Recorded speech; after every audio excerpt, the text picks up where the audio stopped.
Folks, drama, bin drama, Arab drama. What? I don't even know where to start. I can authoritatively report that the events of the last few hours have set in motion,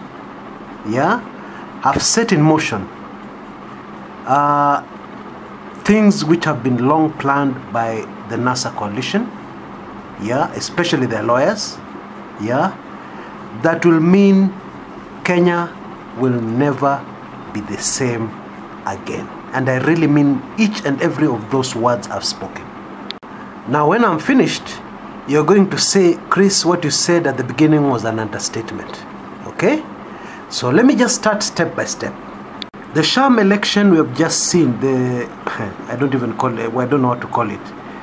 The repeat presidential polls we have just seen have proved a few things beyond any reasonable doubt. And no amount of press conferences by Bwana Makomen or Sakaja or the other Jubilee people is going to convince Kenyans. Otherwise, is going to skew the truth as they usually do. No amount of propaganda is going to change facts. Okay? Fact number one, low turnout. Very low turnout. Historically, the lowest turnout of any election in the Republic of Kenya ever. Okay? Even in by-elections for MPs, we have never had a voter turnout of 5%. Never. It happened today. And by the way, this was not a by-election for a member of parliament. This was an election for the president of the Republic of Kenya. Okay? So issues of low turnout, there's no president to go by. We can't look into history and say, oh, such a presidential election, repeat election had a low turnout and so on and so forth. However, we can use past presidential elections. No presidential election has ever had the turnout we have had. And indeed, lawyers will tell you this was not a by-election. This was a fresh presidential election. Okay?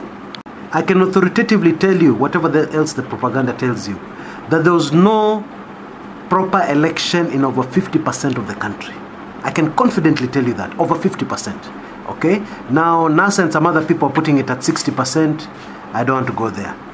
I just want to stick with the lower figure that I'm very sure of. Over 50% of the constituencies in the country did not have elections. Now, we might have issues there with things like definition, because according to me, if you open a polling station and 3 people vote, 5 people vote, and the polling station has got 600, 900 registered voters, I don't know what your opinion of that is, But let's not get into those intricacies. Bottom line, in most of the country, there was no voting. Okay? That you can take to the bank.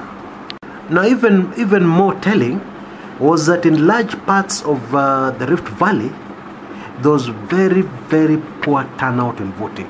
And in some sections, in some polling stations, there was no voting. Right in the Rift Valley. Now, of course, the Rift Valley is a perceived Jubilee stronghold, right?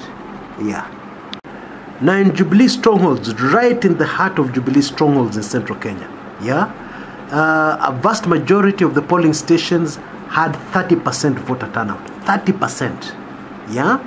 The area which did the best, actually, was Nyeri. The areas around the Mount Kenya region, yes. Those are the only areas where there were queues, yes. Those are the only areas where there was some semblance of activity. Okay? Now, whichever way you want to look at it, and whichever way you want to spin your propaganda, the truth is, this was a clear vote of no confidence in the Jubilee Party. And the interesting thing, it seems there's even a vote of no confidence right in the middle of Jubilee strongholds. Okay? Others, tell me what else qualifies such a poor, historically poor turnout. Okay? Now, the chairman of the IEBC has come out and said the reason for the poor turnout was it rained a lot.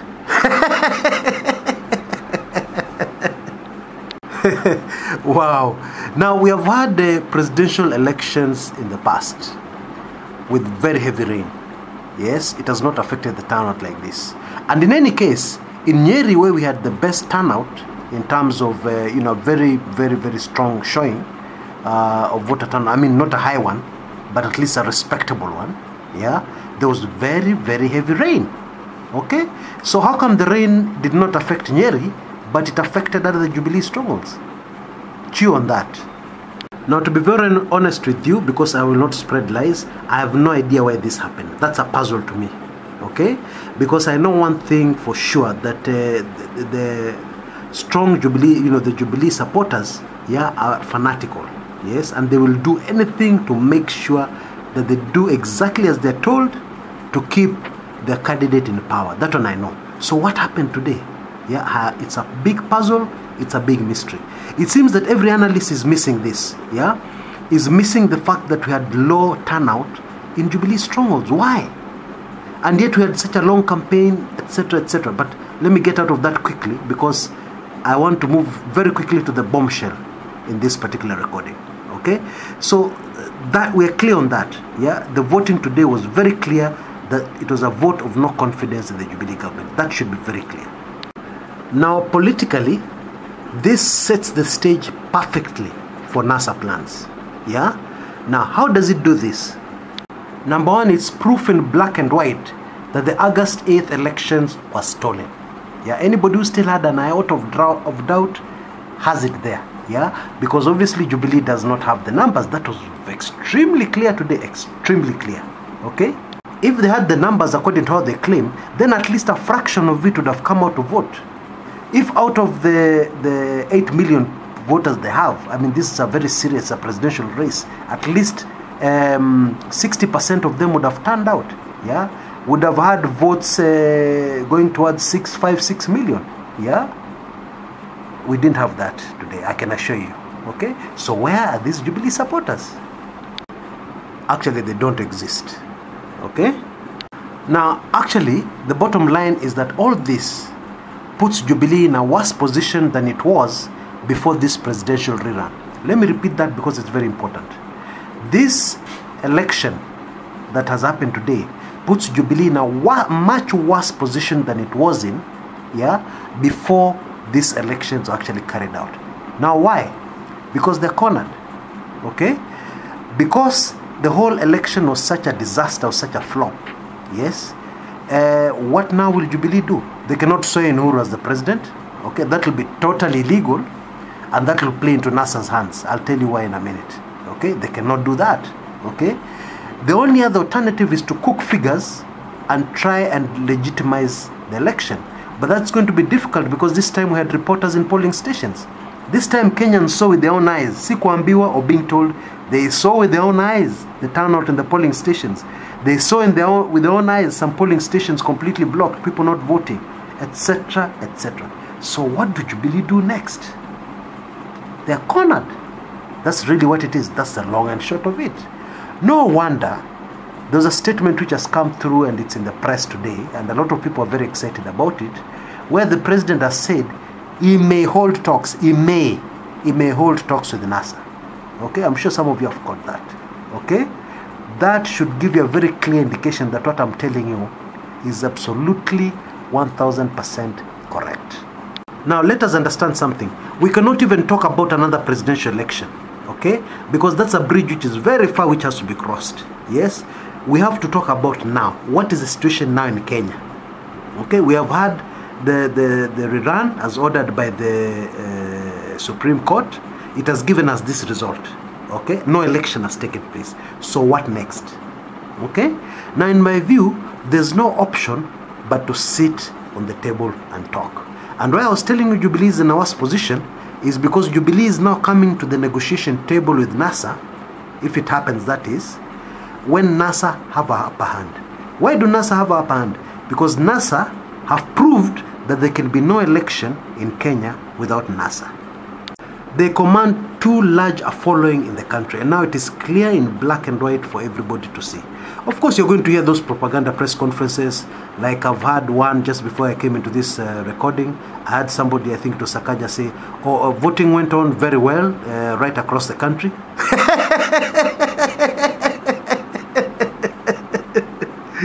These guys are going to, they're just amusing, I'm telling you. These guys, their comedy is just killer comedy, I'm telling you. It's like you come out to your sitting room where your wife has just packed and left with very heavy bags with the children, and she has just passed the sitting room where your visitor is, and then you come out of the room and you say, oh, my wife passes her greetings, she's a bit busy in the kitchen cooking, but I'm fine.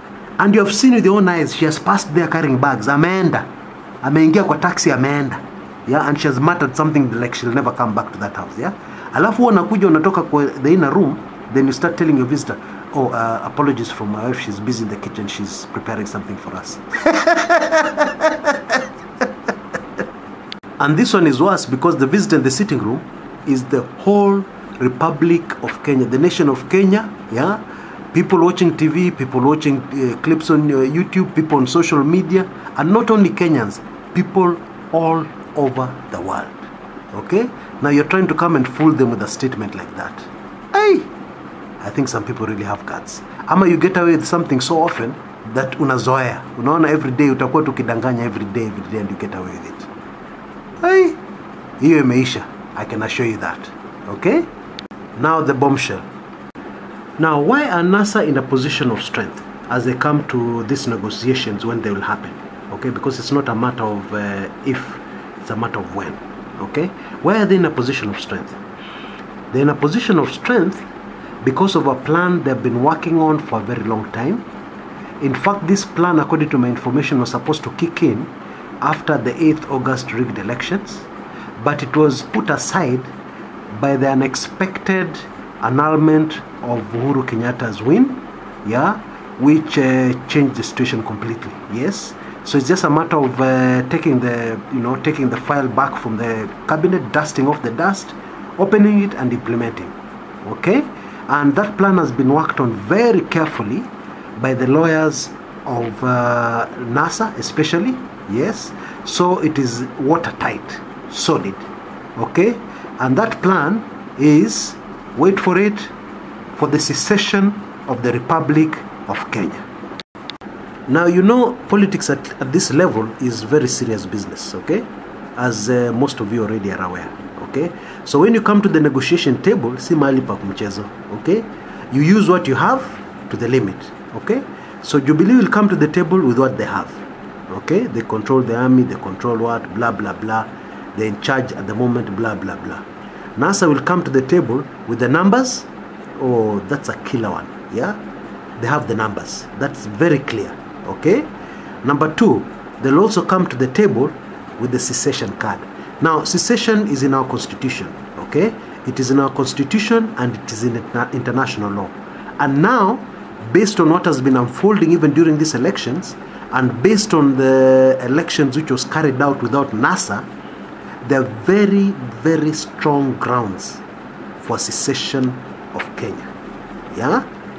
Now, don't get me wrong. Let me make this very clear. Secession is not the end game of NASA.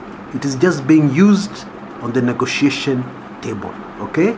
Most of the heavyweights in NASA, most of the bigwigs in NASA believe in one unified Kenya with no secession.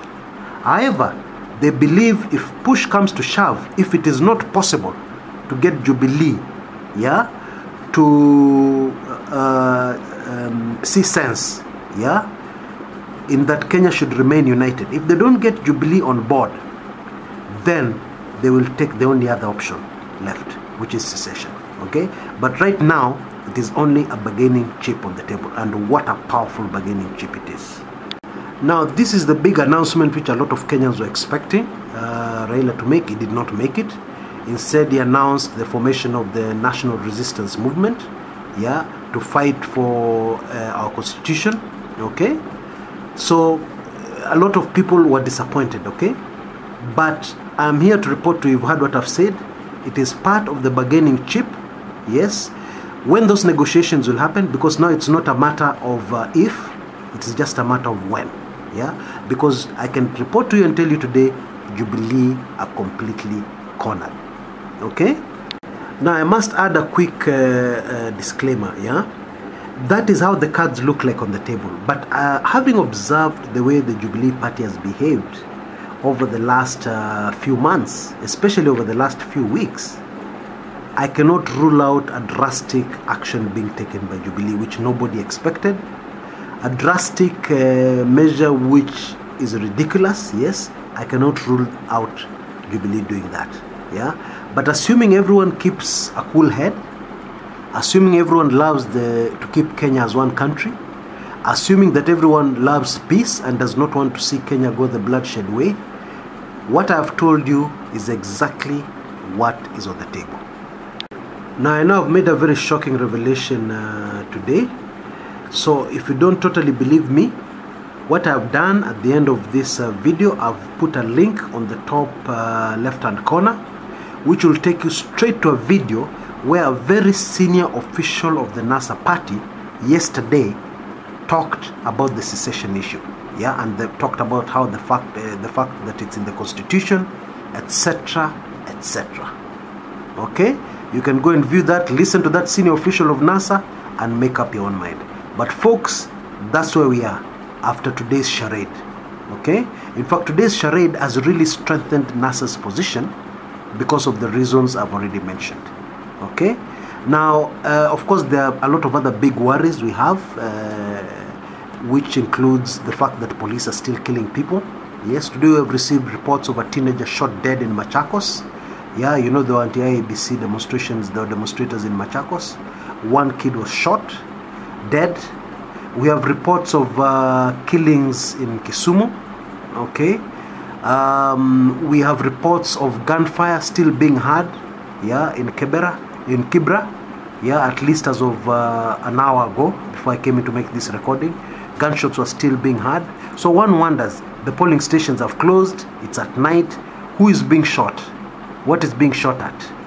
Okay, and of course that area is completely sealed off by security forces. Yeah, it is very difficult to go in and investigate, even if you're brave enough. Yeah, so that is really what's going on, and it's really very worrying. Okay, and of course no news media is trying to report that, and at least trying to alert people there's actually shooting going on in Kibra. Yeah, and try and investigate why, who's being shot at, etc., etc. Okay, but that's the state of our nation. As I reported earlier on, we have entered a very dark stage. Yes, so we should remain alert all the time, alert, and we pray, we really pray that God may help us through these very dark days. Until next time, this is Kshs Kumekucha.